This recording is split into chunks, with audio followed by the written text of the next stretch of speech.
But then we can get into how E.T. recognized Yoda in E.T. Mm-hmm. So we could go down a whole rabbit hole. He knew Yoda specifically. He's like, that guy owes me money. What's up, everyone, and welcome to the Star Wars Explained Weekly Q&A. I'm Alex. I'm Molly. And we're here to answer some questions. Up front, we just wanted to say that this is going to be a slightly shorter episode than normal for several reasons. First, it's Wednesday, so we've been busy all day because of the Bad Batch and everything. We're filming this right before we do our live stream, basically because I'm going to be gone all weekend starting tomorrow, so we had to do it today. So sorry. Don't roll your eyes at me. I'm sorry. If I'm late to the live stream, you'll know on Saturday, and I'll be telling you about it now. Okay. I'll be in there moving my lights back and just... Yeah, we have to move all our cameras in here and then move them all back, and it's a whole thing. But obviously, the Bad Batch is back this week. That would be something we, I guess, would normally discuss on this show, but we discussed it a lot already. So if you want to hear our thoughts about it, there are the reviews, our live stream discussion with Keith and Kerwin from Father Son Galaxy. We can link to all that in the description, so you can go ahead and watch that if you're interested. Yeah, and I've been making little clips and shorts from the Q&As, and I'm going to be doing the same thing for the live streams going forward, so check those out. Those are all on YouTube Shorts, on TikTok, on Instagram. All the places. Watch them, like them, share them. Because everything wants short content now. YouTube can't just be YouTube. It also has to be TikTok. Yeah. And real quick, we wanted to shout out a couple of our friends because first, Force Center, we were on their show for the second week in a row. We've been doing Subjective Wars with them. So the latest episode with us on it came out yesterday when you're watching this. Also, Jennifer Landa did a great remake of her show Jedi Beat, which is like a deep dive into the making of the Cantina, and I watched it, and it's great. And I learned some things that I didn't know. That's impressive. I saw behind-the-scenes photographs I had never seen before from the Cantina. She did her research. So that was a great video. And finally, I wanted to shout out our friend Scotty J. Rowe over at Bombadcast, because he put together a 2-hour deep dive into Metachlorians. I'm going to put that on while you're gone one night. Get a glass of wine, maybe have a little bubble bath and just put that on and totally nerd out. I was going to do the same thing. I'm going to a bachelor party and I was going to make everyone sit down and watch it. Because I, to be fair, I haven't seen it yet, but just looking at, I skimmed through it. I looked at the description. There's 17 parts to it. It is so thorough. And yeah, I also look forward to watching it. The rest of the bachelor party probably won't be into it, but I'll try. But moving into our questions, our first one is from Zacharias, who asks what we think about the Respawn Mandalorian game rumors. This is coming from Insider Gaming and Tom Henderson, who I'm not super familiar with, like, the gaming leak world the same way that I am about, like, Star Wars leaks. And I'm like, okay, I kind of know that they're trustworthy or not.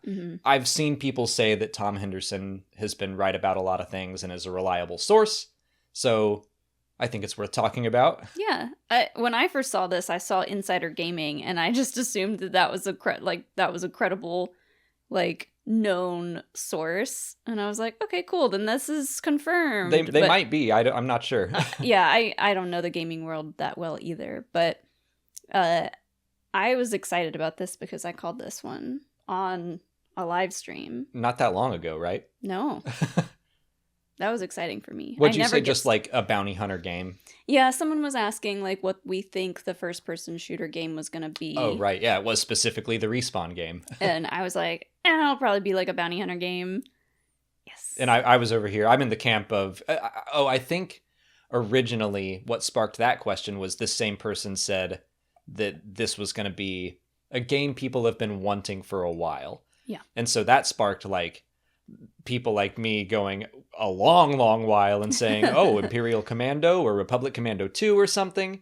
I do think people have been wanting, like, a Mandalorian game, or there's been talk, fan projects even, of a Mandalorian game in the past few years. Yeah, it makes sense for them to at least stick close to the realm of what is still relevant and what they're still doing live action shows about. So I will point out that Tom said it's not like The Mandalorian, the show, the game. Yeah, it's not Din and Grogu. It does sound like it's just a Mandalorian. And it might be a new character, might be Boba Fett, I don't know. Mm-hmm. Maybe it is a young Din, but it's not like an adaptation of the show. Yeah, it's just bounty hunters doing bounty hunter things. I think it said it was taking place in like the Rise of the Empire era.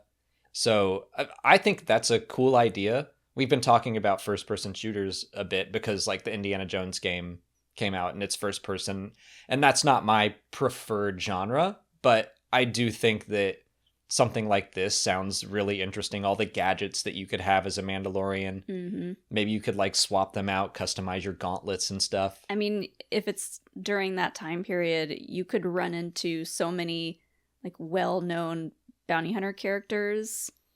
Yeah, if you had boss fights against IG-88 or Bosk or any of the, kind of like you're trying to build up your reputation, which I guess Star Wars Outlaws has that too, a reputation meter with the different syndicates, but you're trying to build an opposite reputation. Yeah, it's like, I'm terrible. But it does remind me of the Jango Fett bounty hunter game that came out like in the GameCube era, which I really enjoyed that. I think it was a third-person shooter, but just that you can kind of find bounties on the map, and I think there was one main objective each time, but you could go out of your way and also grab this other bounty real quick. Something like that would be fun. Yeah, sounds cool. I think they said that this is still a couple years out. I don't think we're going to see it in the immediate future, but I do think it sounds neat. Yeah, it sounds like something that has been missing from Star Wars video games for a while. And I think once we get this big open world game like Outlaws, having a first-person shooter game to follow that will be really nice. I wonder if there'll be a multiplayer component. I could see that of, building out your kit and then just having big bounty hunter wars. I hope that is true, because that just makes it more fun to be able to play with friends. Yeah. To have a campaign, so there's still a story involved, but then afterwards, yeah, you all just put on your various Mandalorian armor and you can play Capture the Flag or whatever. Like, that would be fun. Factor's delicious, ready-to-eat meals make eating better every day easy. Wherever tomorrow takes you, be ready with pre-prepared, chef-crafted, and dietitian-approved meals delivered right to your door. You'll have over 35 different options a week to choose from, including keto, calorie-smart, vegan plus veggie, and more. And there's even more to enjoy with over 55 nutrition-packed add-ons that help make your weekly meal planning even more delicious. What are you waiting for? Get started today and have a feel-good week of meals ready to go. With our hectic schedule, even making a good lunch is difficult for me. Factor's 2-minute meals let you fuel up fast with restaurant-quality meals delivered right to your door. Factor also offers loads of snack options like breakfast, smoothies, juices, snacks, and more to keep you going no matter what's on the schedule. You can change up your order every week to choose anywhere from 6 to 18 meals, or pause or reschedule your deliveries if things change. There's no prep or mess. Factor meals are 100% ready to heat and eat. Factor is less expensive than takeout and even offers a Gourmet Plus option if you need a more upscale meal for a special occasion. Head to factormeals.com/StarWars50 and use code StarWars50 to get 50% off. That's code StarWars50 at factormeals.com/StarWars50 to get 50% off. Speaking of gaming news, Nate Taggart asks if we're going to stream the Battlefront Classic Collection and Dark Forces in March, because today, when we're recording this, there was a Nintendo Direct and a big announcement that Battlefront 1 and 2, the originals, are coming back to modern consoles and PC gaming, Steam. So that's exciting. Part of me was like, well, I already have that on Steam, but they're loading up new levels and new characters with it. And I think just with the new servers and new attention and the ability to play like 64-person games, I think there's going to be a revitalization of the game. A resurgence. Yeah. I never played these games growing up, so I'll be interested to check them out. I was absolutely planning on playing Dark Forces and streaming that. It comes out, I think, next week. So I was going to do that. Now we have Battlefront. So March will just be the month of classic Star Wars games. I'm excited for that. I will say I'm more excited for Dark Forces just because that was like my first Star Wars video game.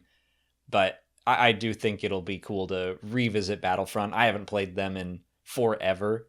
I don't have the same connection that a lot of people do, where I think 2 came out in 2005. So I was like heading into college and just didn't get into it as much as other people did. So I would be down to give it a shot now and see how bad I am. Yeah, this is just a big year for bringing back old things. Like, everyone's celebrating the 25th anniversary of Phantom Menace. These old games from the 90s are coming back. It's very exciting. Now I'm thinking about it. I don't know how robust the multiplayer system is going to be on this, but if you can party up with 32 people, that's a lot. It would be fun to just get a full server. Like, let's do a full team of 32. I bet we could do it. Get some other YouTuber friends. I was going to say, we know enough YouTuber and Twitch game streamer people that we could get a who's who of gamers. Just like 32 people all streaming it at the same time. Maybe we can get 64. I don't know. But that might... I don't know how the servers are going to work on this. It might just be like you queue up as one person, but I'll look into it. I think that would be a lot of fun. Moving on, Dan T asks what our Glup Shincident is. So this is a fun question. This is something that I saw pop up on Twitter or something a few days ago. And, Glup Shido is like big Starklighter for me, the favorite background character or whatever. So people on Twitter were discussing what's like a small event in Star Wars that you want to see on screen or that you think about a lot. Just something that most people, normal people, wouldn't think about on a regular basis. Well, there's a lot of these in Star Wars. Because I thought of one, and then I thought of another one, and then I thought of like several. But the first one that always comes to my mind is the Battle of Tanab. And Lando's special move that got him the big promotion that he mentions in Return of the Jedi. So I'm like, there's got to be something there. They got to show us that at some point. I agree. And so I just recently recorded the Return of the Jedi FAQ that I've been working on. I've been working on the FAQ videos, which, by the way, the Empire Strikes Back is coming out on Monday. So yay, I'm excited for that. But now I'm working on Return of the Jedi, and obviously that's a question I've seen a lot. There was a Legends version of it, and it's been referenced in canon, but they moved it from... Originally, it happened like shortly after the Battle of Yavin, or maybe shortly before. And then the canon reference book said it happened like in between rescuing Han and the Battle of Endor. And I'm like, when? Just now? He just got the promotion. So I feel like that reference book might be incorrect. Yeah. Maybe we're going to see it in Charles Soule's comic coming up. But like, that's a perfect one. Here I am just prattling on about this one line from Return of the Jedi. Yeah. It's funny, we were discussing Glup Shincidents, and I think the original one would have had to be the Clone Wars. Yeah. When we hear it from Obi-Wan, we hear it from Leia's message. And I wonder, like, back then if anyone thought twice about it. Or if people were like, what is that? Are we going to see that? George Lucas probably had it in his mind that because he wanted to do the prequels, he wanted to show Anakin and Obi-Wan, but I don't know how much he thought about the Clone Wars and what they actually looked like. But for a while, we didn't know anything, and I just keep thinking of everything our friends have done. But Corey's Datapad did a really great video about what we thought the Clone Wars were before the prequels. Because at the time, Timothy Zahn would reference them, or Michael Stackpole. People would reference the Clone Wars in their books, but they're like, we don't know what they look like, so we're just making it up. So at one point, like, the clones were the enemies of the Republic, and the dates were all messed around. So it was interesting watching that video and the evolution of how the Clone Wars came to be. And then the prequels came along and changed all of it. Sure. Anyway, to say my Glup Shincident, I'm going to go real weird, and I think this is in The Rising Storm or Dooku Jedi Lost. It's definitely a Cavan Scott thing, because he just has a real gift for writing something like the Clone Wars, where you're just like, what is that? It already sounds intriguing. And he talks about Redaki, who is one of the Lost 20, and he leaves the Jedi Order to become Darth Krall. And in one of his stories, he talks about how Darth Krall is known for taming the Nightmare Conjunction. That sounds awful. I know. I want to see it. And cool. What is that? The Nightmare Conjunction? Conjunction, junction. What's your nightmare? To terrify. What's your function? To terrify you. That's like, it's just such a Cavan Scott thing of the Nightmare Conjunction. Mm-hmm. And yeah, it sparks the imagination. I want to know what it is. We barely know anything about this Darth Krall character, but I would like to know more. Yeah. Some other ones that come to mind are in Solo, when Beckett mentions killing Aurra Sing or pushing her. It was the fall that killed her. That would be cool to actually see. That's a great one. That's a Glup Shido and a Glup Shincident in one. So that might be a 2-for-1. That's like a nexus point. I think the ones I keep thinking of, I'm like, oh, well, now we've seen it. That business on Cato Nemoidia was one for a long time. Of people like, what was that? Yeah. And there was a Legends version, and now there's a canon version in Brotherhood. Yeah. The Gundark Nest incident that they talk about in the... From Attack of the Clones. Attack of the Clones, when they're in the elevator. I'd love to see that. The Trilla Massacre was mentioned. Trillia? Trillia or Trilla Massacre. It's mentioned in The Force Awakens. Yeah, the Rathtar. Like, what's a Rathtar? You ever heard of the Trillia Massacre? Yeah. Although I guess we basically know what went down there. Rathtar's killed a bunch of people. We can leave that up to the imagination. We both just thought of new ones. Go. The Bothans. Many Bothans died to bring us this information. Like, people keep talking about Bothans because we don't know what they look like anymore. Technically, we have never seen them in canon. Yeah, content. At this point, it feels like a joke. The fact that, like, come on, just show us, bring back the Legends Bothan and be like, there, are you happy, nerds? It's a Bothan. It's the same. Mon Mothma seemed so upset when she says that line, and we're all like, whoa, how many Bothans were there? What did they do to get this information? Like, I want to know what happened there. Here's one that popped into my head more recently. And by that, I mean the past couple years, but I can't remember when the first time I noticed 3PO and R2 at the beginning of Empire Strikes Back talking about how 3PO said it was cold, so R2 turned the heaters on and melted Leia's room and got her clothes all wet. Mm-hmm. And I was like, oh, that's just funny and something I hadn't noticed until I was an adult. But I found out that there is a children's book story of exactly that. That's crazy. I tried to find it, and it was like really expensive online. I need to look again. They know it's got that secret story. Yeah, so I was like, I wanted to get that book, and it's one of those little gold books or something. I'll have to find it. But it was like, it couldn't justify me wanting to simply read it. But one day, maybe I'll get it. Our last question of the day comes from Eloasti, who asks if the Jedi know more about Yoda's species, or if it's just a secret to the audience. Ooh. Is it as mysterious in universe as it is to us?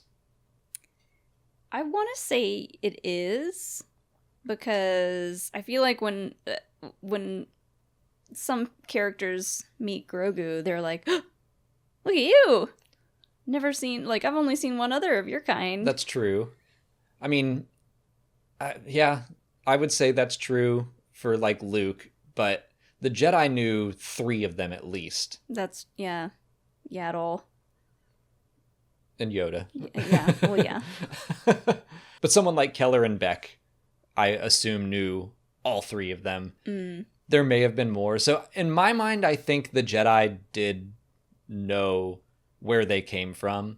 I guess my instinct is to say it's just a mystery to the audience. It does seem like the galaxy at large might not know where these people come from, or else the armorer would have been like, oh, one of those little green guys. You need to get him home. He's right around the corner. Yeah. Yeah, I don't know. Like, there was no delegation of them in the Senate. That's true. That we saw, but yeah. That we saw. There were ETs, but no, right. No Yodas. But then we can get into how E.T. recognized Yoda in E.T. Mm-hmm. So we could go down a whole rabbit hole. He knew Yoda specifically. He's like, that guy owes me money. I think that the Jedi would look into a species if they knew of only 3 of them and all 3 of them were highly force sensitive. Mm-hmm. They'd probably ask some questions and look around. So I think that in universe it's probably not as big of a secret. Probably not, but that makes me even more frustrated that we don't know more. Someone just ask someone else. Yeah. If someone would just ask Yoda where he's from. Jocasta definitely knew all about the homeworld, and she was just keeping it from anyone who asked. She was like, oh, that's in my private library. That's special knowledge. That's all the Grand Inquisitor wanted. That's why he fell to the dark side, is because Jocasta knew specifically wouldn't tell him where Yoda was from.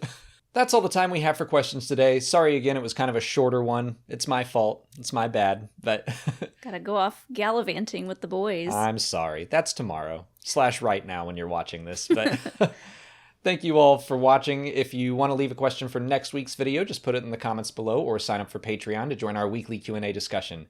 If you haven't already, please like this video, subscribe to the channel. Follow us on Twitter, Instagram, TikTok, Threads, and Blue Sky. And as always, thanks for watching, and may the Force be with you.